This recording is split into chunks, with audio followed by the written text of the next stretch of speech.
আলাইকুম সবাইকে স্বাগত জানিয়ে আজকে রান্নার পর্বটা শুরু করছি। কে আছে চিংড়ি লাউয়ের সহজ রেসিপি, চলুন তাহলে শুরু করি। আর সেজন্য আগে লাউটাকে কেটে নিচ্ছি।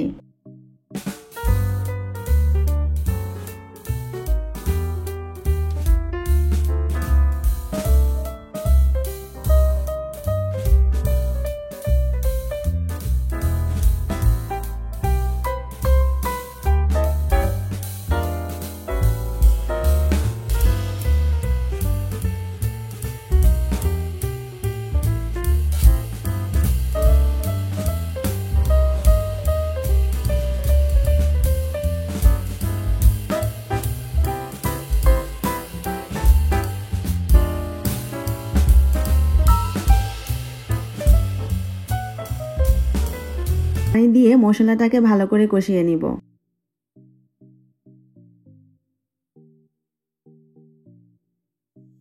মশলাটা কষানো হয়ে গেলে দিয়ে দিব চিংড়ি মাছ। এখন নেড়ে চেড়ে চিংড়ি মাছটাকে মিনিট 5 ভেজে নিব। তারপর দিয়ে দিচ্ছি আগে থেকে কেটে রাখা লাউ।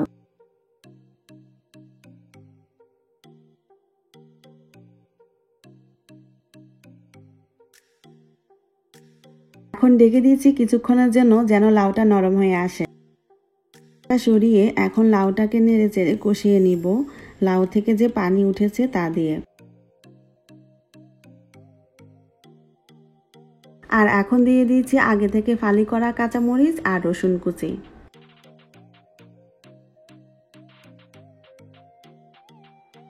পানি দিয়ে দিলাম ঝোলের জন্য। দিয়ে দিচ্ছি লাউটা যেন ভালোভাবে সিদ্ধ হয়। নামানোর আগ মুহূর্তে দিয়ে দিচ্ছি ধনিয়া পাতা।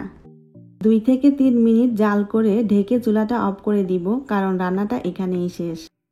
এই হচ্ছে আমার লাউ চিংড়ির সবচেয়ে সহজ রান্না।